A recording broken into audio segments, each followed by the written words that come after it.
धुंधगारी ने वेश्याओं को अपने घर में बसा लिया।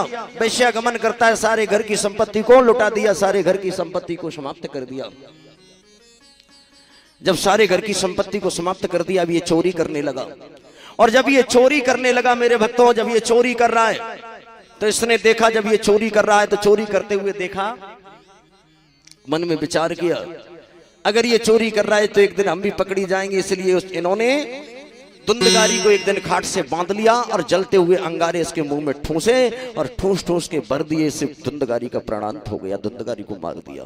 सज्जनों, जो मित्रता थी ये मित्रता धन की थी, ये स्वार्थ की मित्रता थी, ये मन की मित्रता नहीं थी। अगर मन से जुड़ी होती, तन से जुड़ी होती, मन से जुड़ी होती तो धुंधगारी को नहीं मारती। पत्नी भी दुखी रहे चाहे सुखी रहे, पर अपने पति के धर्म को न छोड़े, पतिव्रता धर्म को न छोड़े, वो पत्नी है। सज्जनों, दुख आ जाए चाहे सुख आ जाए, अपने धर्म को कभी नहीं त्यागना चाहिए। मेरे प्रिय भक्तों, धुंधगारी मर गया। अब इसकी प्रेत आत्मा सबको प्रताड़ित करने लगी,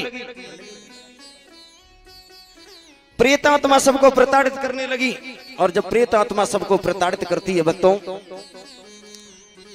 गांव वाले बेचारे जंगल में जाते हैं, जंगलों से निकल करके आ जाता है। प्रेत आत्मा सबको प्रताड़ित कर रही है, सबको प्रताड़ित कर रही है, परेशान कर रही है। गोकर्ण महाराज को यह पता लगा, उन वेश्याओं ने हमारे भाई को मार दिया। जंगल से गोकर्ण महाराज वापस आए। गोकर्ण महाराज ने भी अनेकों उपाय किए, पिंडदान किया और अनेकों उपाय किए, पिंडदान किया, लेकिन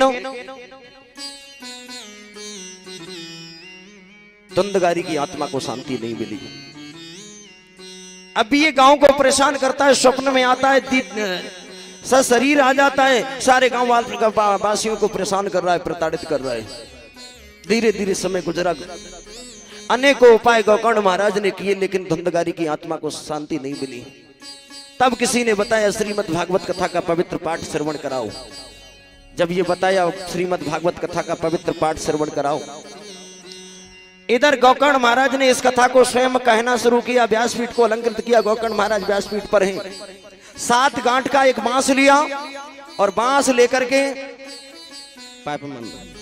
7 गांठ का बांस लिया और बांस में ले जाकर के काला झंडा देकर के आमंत्रित करके अपने भाई की आत्मा का आह्वान किया,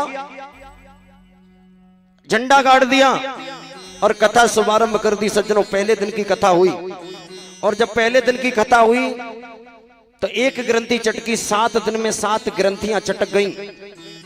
और जब 7 ग्रंथि चटकी भक्तों, 7वीं ग्रंथि जैसे ही चटकी, 7वें दिन की कथा हुई। भगवान के पार्षद धुंधगारी को लेने के लिए आए, सशरीर ये धुंधगारी स्वर्ग के लिए चला गया। ये गोकर्ण महाराज ने देखा, मन में टेंशन हो गई, चिंता हो गई। इस कथा को मैंने कहा सारे ग्रामवासियों ने सुना, लेकिन ये धुंधगारी को ही क्यों लेने के लिए आए? ये विमान धुंधगारी को लेने क्यों आया?